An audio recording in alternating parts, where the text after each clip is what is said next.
Hello, I am Gregory, and I have another short video here to share with you what could possibly be my new favorite fountain pen paper.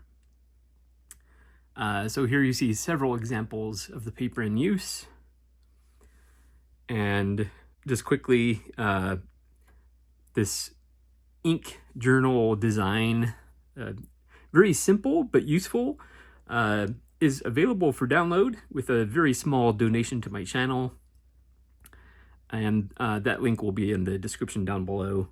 That's just if you want to support this channel. That'd be a great way to do it for less than $2. But anyway, yes. So this paper, oh my goodness. I'm a little bit shocked. Yeah.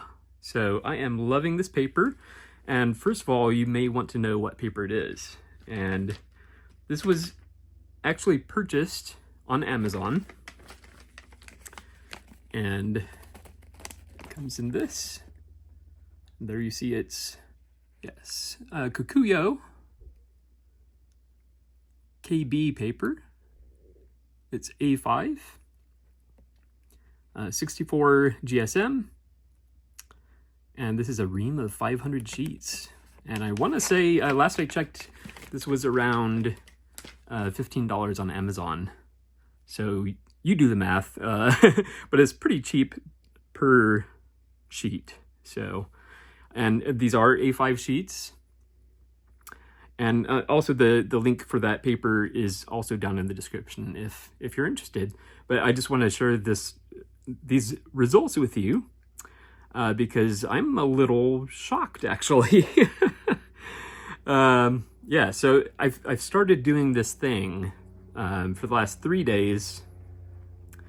So every day I assign 3 pens to use that day. The pens of the day. So 3 days we have 9 examples here. But yeah, let's go through these real quick. And let me focus on that. Yeah, so let's just take a quick look. All right, so this first one, this was the Lamy Bronze ink using my Lamy Safari with a broad nib.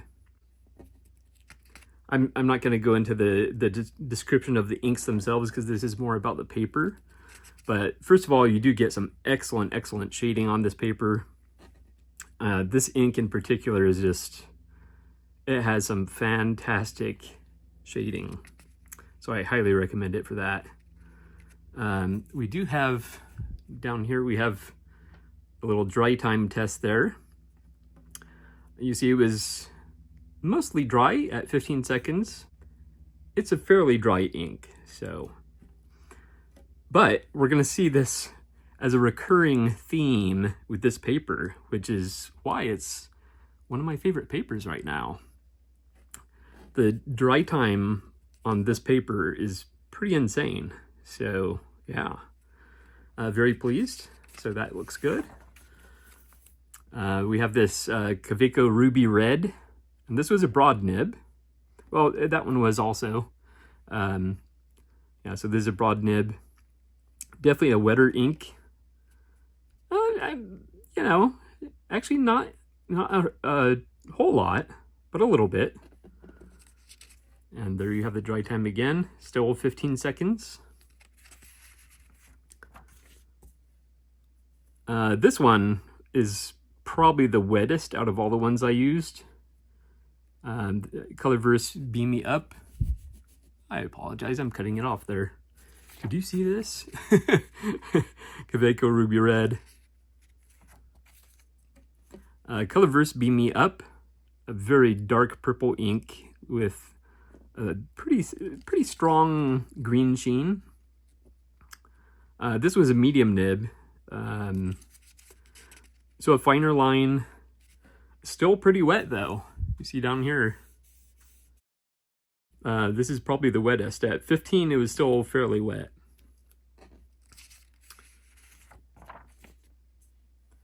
All right.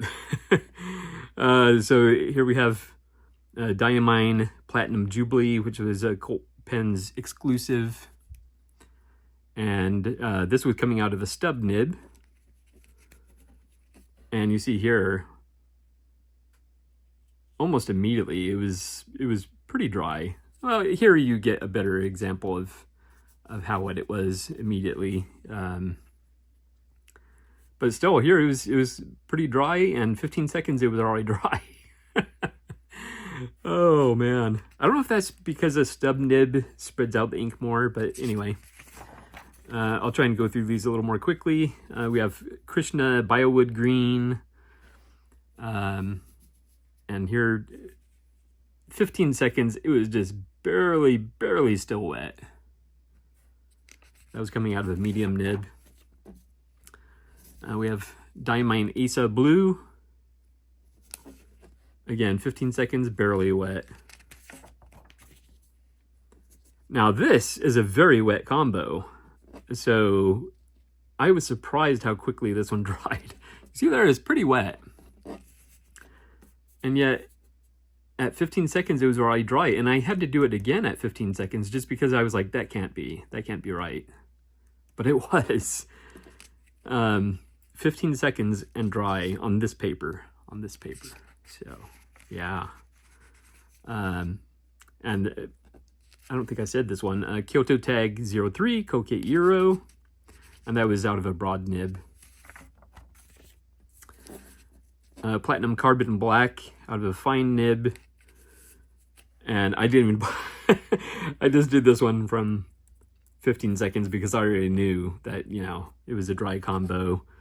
So there was no point in doing a test longer than that. At 15 seconds, it was basically dry. All right, the last one, a very nice ink, Sailor Yurameku Date Gokoro.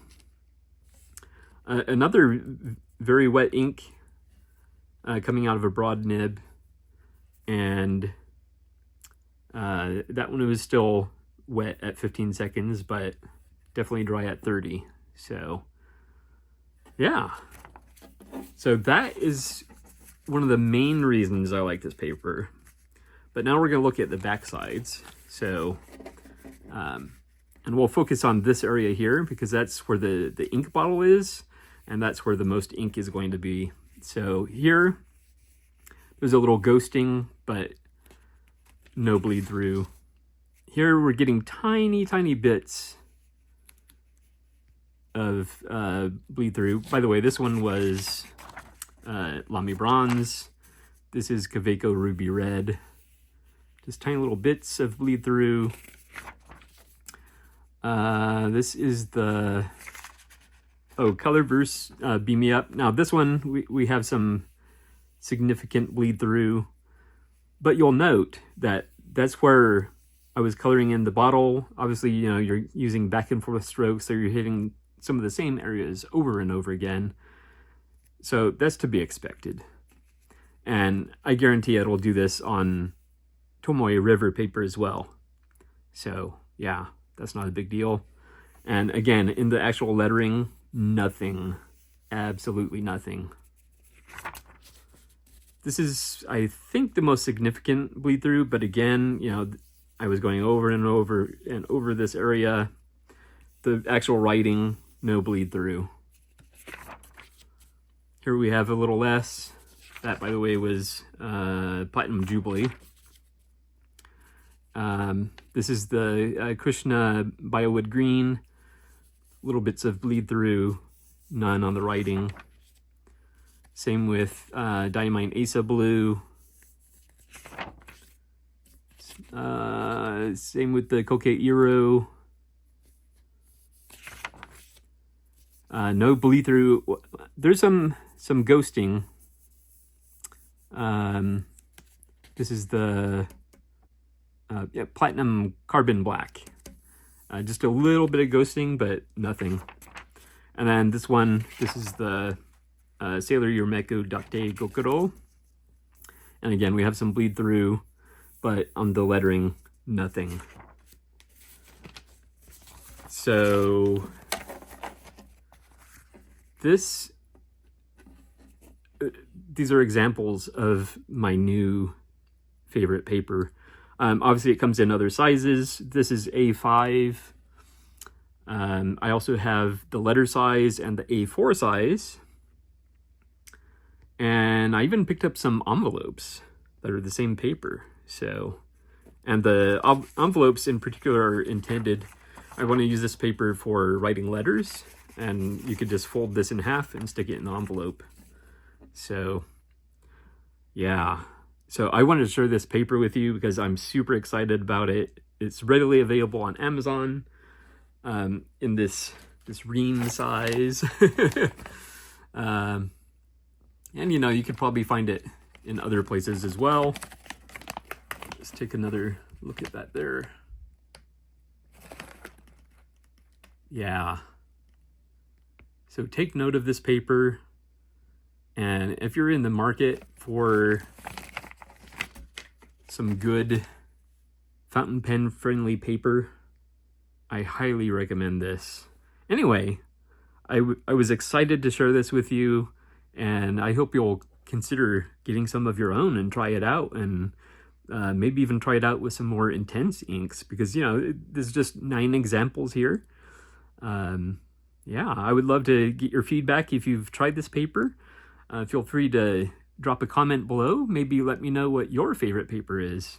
But I'm excited to be using this, and excited to be using my new little ink journal template, which again you can download from the link in the description, as well as a link to this paper on Amazon. That will give me a little kickback, so it's a great way to support the channel with your purchase on Amazon. All right, well, thank you so much for watching, and I will see you next time.